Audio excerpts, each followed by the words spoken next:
Welcome into the latest edition of Extra Time. Stevie and Ali are here in the studio, and Aage Fjortoft is joining us as well. That's a nice blow dry you've had today, Jan. Yeah. I have. I took my hair. I cut my hair. Cut my hair. Just for. That's nice. Yeah. I did the same thing, Jan.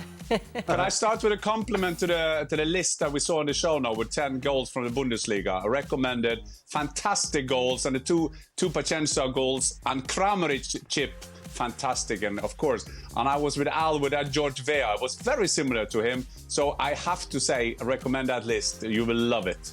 Oh, there we go. See? There you go. Thank you, politician. Thank you, politician. Jan loves me. He loves me. He pretends like he doesn't, but he does love me. I love you. Al. Al.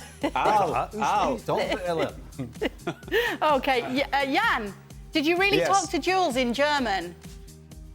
Did I, Jules? When I spoke to him? Yeah, I was in a mood to talk Jules. Yeah, I did. I just realized now.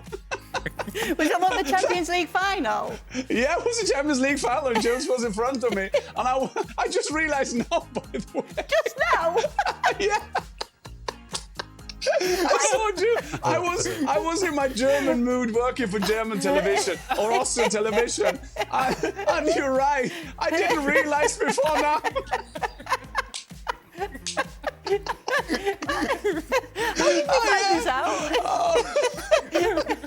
I did.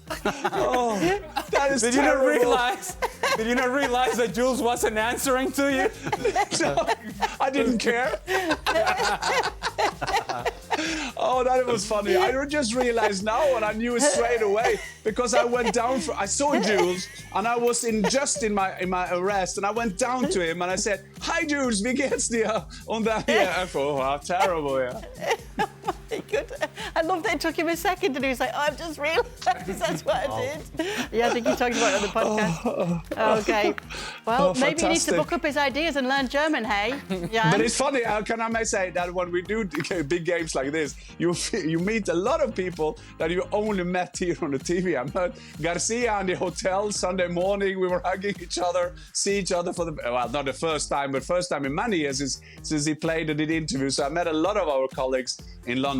That was great, but he was the only one that I switched language for and the wrong language. Brilliant. Okay, rank these 3 Real Madrid players, Ale, based on pure talent. Mbappe, Jude, and Vinny Jr. Oh.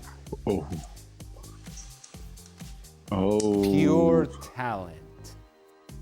See, that talent is such a, and this is going to sound like a politician, but talent is such a open question.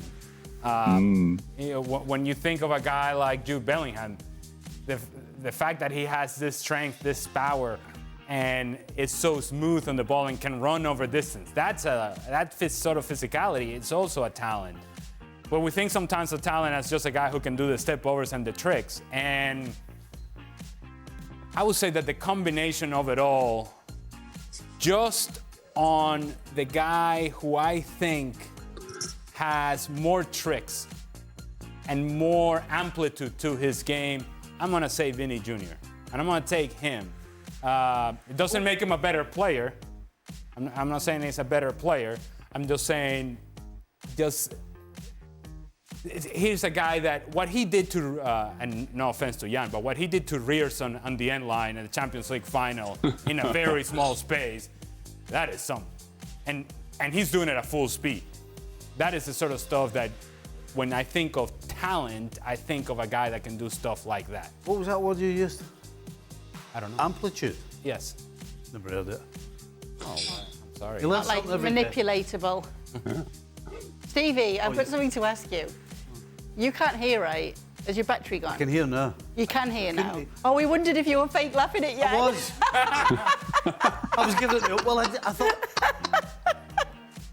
Well, you two were falling off your chair, and I thought, if I sit here, going face, I'm sitting going, yeah, I've got a smile going on, yeah. And I'm thinking, what is he? I have no idea what he's saying. So do you know that he talked to Jules in German at the Champions League final? So what I took from his face and you laughing was that, number one, he couldn't remember speaking to Jules. And No, I could. Yeah. oh, you did, and I could. Had he had a, I was surmising he'd had a couple of ales and he'd forgotten. No, that he just now remember that he spoke German to Jules. All right. He hadn't realized it up until now. I get it. Well, you know what? What a team player with the fake laugh. Yes. Well, you got to do your best. Funny guy. It was really funny, Stevie. It was pretty funny. Jan, now that Mbappe is confirmed to Madrid, is it all but certain Haaland and his team will fancy a move to Barca?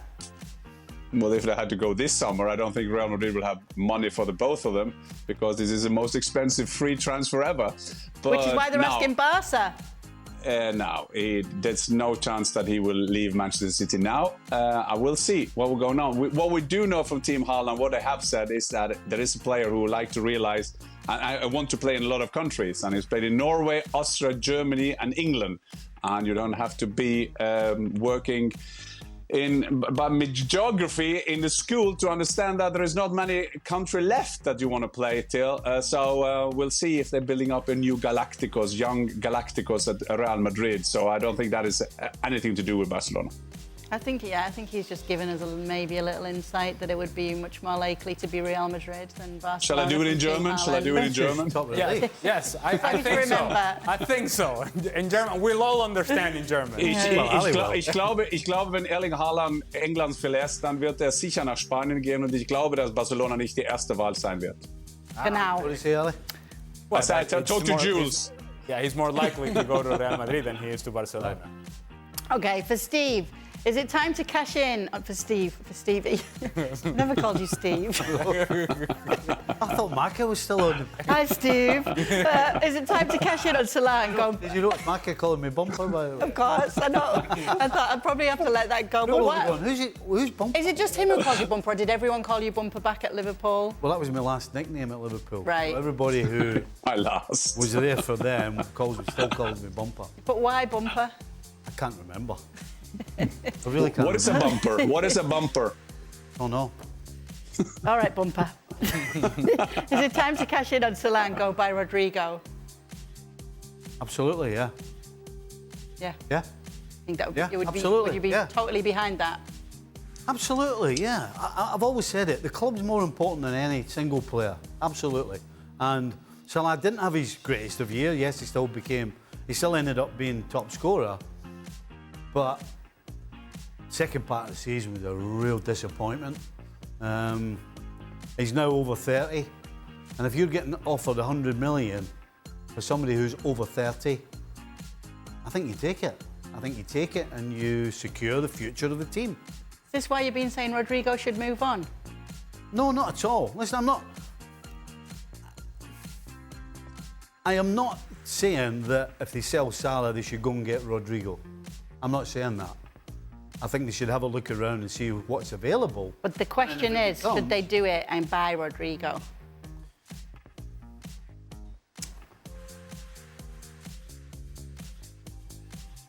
I couldn't give you a definitive yes right now. Would you be happy to have Rodrygo at Liverpool? Yes, but not if you've got to pay 100 million for him. No, I would be happy if Rodrygo was at Liverpool.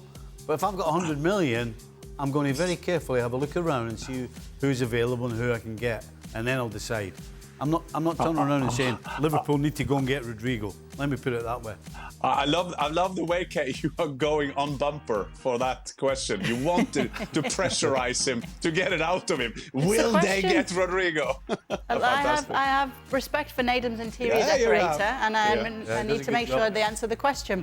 But she kept pushing us. Yes. The point is that It's a politics show tonight, remember? apparently yeah. I've got to do my job as a journalist. so. Both of the Bundesliga-loving forwards can answer this. I'll start with you, Ali. Will Sesko be the right number 9 for Chelsea in their new system, along with a healthy Nkunku?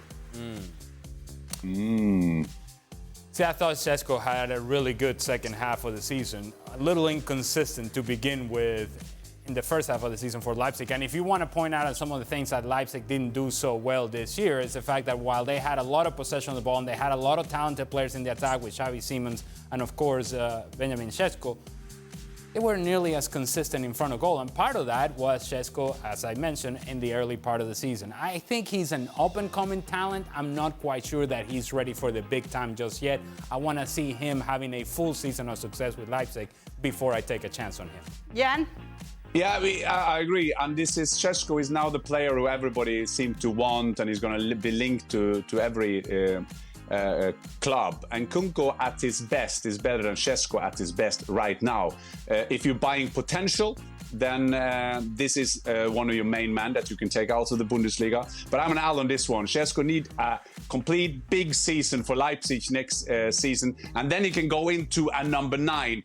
Chelsea need one number 9 who from the first game now will score your goals, hold the ball up, go for it. Sesko is not there at the moment. Potential, he can do it, but give him 1 or 2 more seasons. Perfect. Absolutely perfect right now for Chelsea. Somebody who's not the finished article, who's got a lot to learn, and he can play along with 10 others who are not the finished article. I've got a lot to learn. And actually, I forgot about the manager, who's not the finished article, who's got a lot to learn. Perfect setup. Oh, so let him stay where there's some stability for him, OK? Stevie, don't wish that on him. All right. Your sarcasm. Yes, I know. Sorry, Al.